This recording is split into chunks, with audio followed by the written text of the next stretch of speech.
ಪೂಜ್ಯ ಬಾಪುಗೆ ಪುಷ್ಪ ನಮನ. ಬಂಧುಗಳೇ, ಆತ್ಮಾವಲೋಕನವನ್ನ ಮಾಡುವಂತಹ ಸಮಯ. ಗಾಂಧೀಜಿ ಕಂಡಂತಹ ಆ ಗ್ರಾಮದ ಕನಸು ಕರ್ನಾಟಕದಲ್ಲಿ ನನಸಾಗುವಂತಹ ನಿಟ್ಟಿನಲ್ಲಿ ಕೆಲಸ ನಡೀತಾ ಇದೆ. ಅದಕ್ಕಾಗಿ ಆ ಗಾಂಧೀಜಿಯವರ ಪ್ರೇರಣೆ ಮತ್ತಷ್ಟು ನಮ್ಮೆಲ್ಲರಿಗೂ ಸಿಗಲಿ ಎನ್ನುವಂತಹ ನಿಟ್ಟಿನಲ್ಲಿ ಪುಷ್ಪ ನಮನ. ಕರುನಾಡು ಗ್ರಾಮ ಸ್ವರಾಜ್ಯದ ಹಾದಿಯಲ್ಲಿ ಸಾಗಿದೆ ಹೇಗೆ ತಿಳಿಸುವ ಸಲುವಾಗಿ ರಾಜ್ಯ ವಾರ್ತಾ ಇಲಾಖೆ ಒಂದು ಪುಟ್ಟ ಹೊತ್ತಿಗೆಯನ್ನ ಹೊರತಂದಿದೆ. ಗ್ರಾಮೋದಯ. ದಯಮಾಡಿ ಸನ್ಮಾನ್ಯ ಮುಖ್ಯಮಂತ್ರಿಗಳು ಈ ಕಿರು ಹೊತ್ತಿಗೆಯನ್ನ ಬಿಡುಗಡೆಗೊಳಿಸಿಕೊಡ್ಬೇಕಾಗಿ ಕೋರಿಕೆ.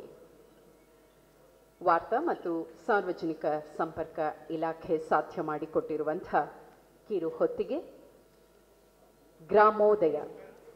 ಕರ್ನಾಟಕ ಗ್ರಾಮ ಸ್ವರಾಜ್ಯದ ಹಾದಿಯಲ್ಲಿ ಹೇಗೆ ಬೆಳವಣಿಗೆಯ ಹೆಜ್ಜೆಗಳನ್ನು ದಾಖಲಿಸುತ್ತಿದೆ ಎಂಬುದರ ಪೂರ್ತ ಚಿತ್ರಣವನ್ನು ನೀಡುವಂತಹ ಕಿರು ಹೊತ್ತಿಗೆ ಇದು. ಕಿರು ಹೊತ್ತಿಗೆಯನ್ನ ಸನ್ಮಾನ್ಯ ಮುಖ್ಯಮಂತ್ರಿಗಳಾದ ಶ್ರೀ ಸಿದ್ದರಾಮಯ್ಯ ಅವರು ಬಿಡುಗಡೆಗೊಳಿಸ್ತಾ ಇದ್ದಾರೆ. ಕರ್ನಾಟಕ ವಾರ್ತಾ ಮತ್ತು ಸಾರ್ವಜನಿಕ ಸಂಪರ್ಕ ಇಲಾಖೆ ಹೊರತಂದಿರುವಂತಹ ಈ ಕಿರು ಹೊತ್ತಿಗೆ.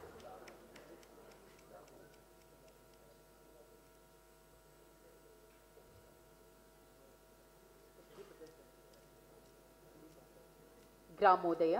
ಗ್ರಾಮ ಸ್ವರಾಜ್ಯದ ಹಾದಿಯಲ್ಲಿ.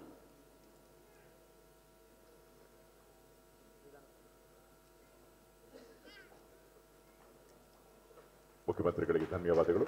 ಹಾಗೇನೆ ನಮ್ಗೆಲ್ಲ ಗೊತ್ತಿರೋ ಹಾಗೆ ಕರ್ನಾಟಕ ರಾಜ್ಯ ಮಾಲಿನ್ಯ ನಿಯಂತ್ರಣ ಮಂಡಳಿಯು ಕರ್ನಾಟಕ ರಾಜ್ಯ ಸರ್ಕಾರದ ಸ್ವಾಮ್ಯಕ್ಕೆ ಒಳಪಟ್ಟ ಮಂಡಳಿಯಾಗಿದ್ದು 2015-16ನೇ ಸಾಲಿನಲ್ಲಿ 3 ಕೋಟಿ ರೂಪಾಯಿಗಳನ್ನು ಮೊನ್ನೆ ಮುಖ್ಯಮಂತ್ರಿಗಳ ಪರಿಹಾರ ನಿಧಿಗೆ ಚೆಕ್ ಮೂಲಕ ಈಗ ಮಾನ್ಯ ಸಚಿವರಾದ ಶ್ರೀ ರಮಾನಾಥ್ ರೈ ಅವರು, ಮಂಡಳಿಯ ಸದಸ್ಯರು ಹಾಗೂ ಮಂಡಳಿಯ ಉನ್ನತ ಅಧಿಕಾರಿಗಳಿಂದ ಸನ್ಮಾನ್ಯ ಮುಖ್ಯಮಂತ್ರಿಗಳಿಗೆ ನೀಡ್ತಾ ಇದ್ದಾರೆ. 3 ಕೋಟಿ ರೂಪಾಯಿಯ ಈ ಚೆಕ್ ಸನ್ಮಾನ್ಯ ಮುಖ್ಯಮಂತ್ರಿಗಳ ಪರಿಹಾರ ನಿಧಿಗೆ 3 ಕೋಟಿ ರೂಪಾಯಿಗಳ ದೇಣಿಗೆ. ಅತ್ಯಂತ ಸ್ತುತ್ಯಕಾರ್ಯ ಚಪ್ಪಾಳೆಯ ಮುಖೇನ ನಮ್ಮ ಮೆಚ್ಚುಗೆ ಬೆಂಬಲವನ್ನು ಸೂಚಿಸೋಣ.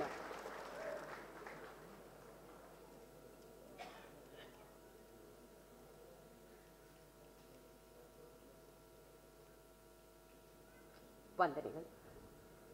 ಮುಖ್ಯಮಂತ್ರಿಗಳ ಮಾರ್ಗದರ್ಶನದಲ್ಲಿ ಮಾನ್ಯ ಸಚಿವರಾದ ಶ್ರೀ ಎಚ್ ಕೆ ಪಾಟೀಲ್ ಅವರ ನೇತೃತ್ವದಲ್ಲಿ ಬಂಧುಗಳೇ ಗಾಂಧೀಜಿ ಕಂಡ